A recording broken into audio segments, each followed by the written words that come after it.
The Forest by BenajminThePalid. I woke in a sweat. My head was spinning and I felt like I was going to puke. A warmth resonated from the interior of my brain, a decaying, awful, squelching silence I could not quite pinpoint, as if some alien thought had lodged itself into my head and pounded against my cranium. I felt odd, to say the least. The sweat was not enough to go through my clothes, but enough that I felt dirty and uncomfortable. My bedroom was pitch black and my nose ached. I put my hand up to my face and felt hot blood gushing from my nose. What the hell? How? I swore and stood quickly, rushing towards the door in the dark. Almost out of the room, a sudden red-tinged panic grasped my chest, sending my heart into a flurry. What felt like cold hands closed my throat as I stumbled toward my bedroom door. I grasped the handle, holding my still bleeding nose, and turned it.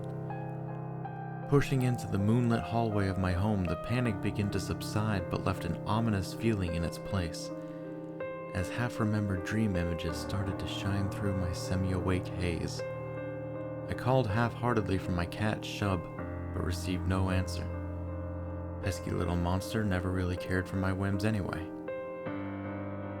I could smell something sweet and faint, but unable to identify it and more concerned about my nose, I made my way to the bathroom. Flicking on the lights in the small white room, I gazed unevenly at my reflection and thought of my dreams. Images began to surface as I cleaned my somehow now broken nose. Strange, new images. I had been somewhere else.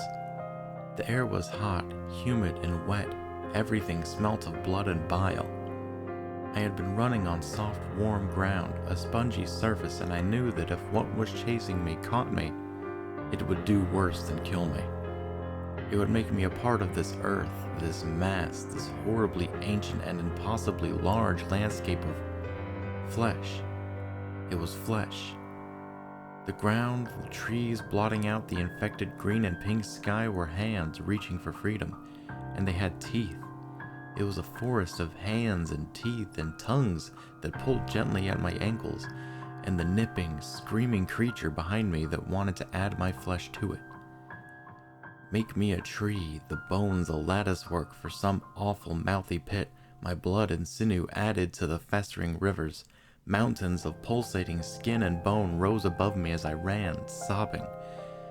And suddenly, a great wall of flesh rose before me, as if the world itself wanted me to be caught, wanted me to become a part of it, and I ran full tilt into it, breaking my nose.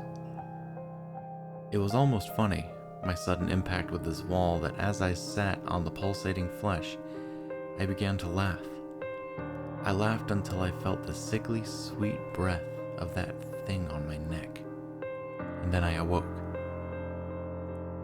The lights in the bathroom flickered as I remembered my dream.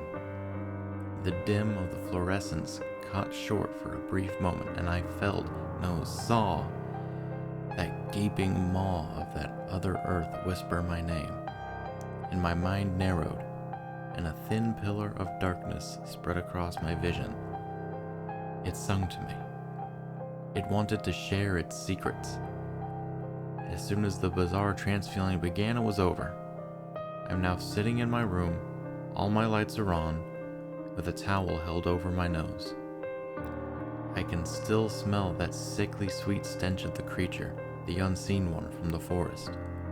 It was faint before, but it's so strong now.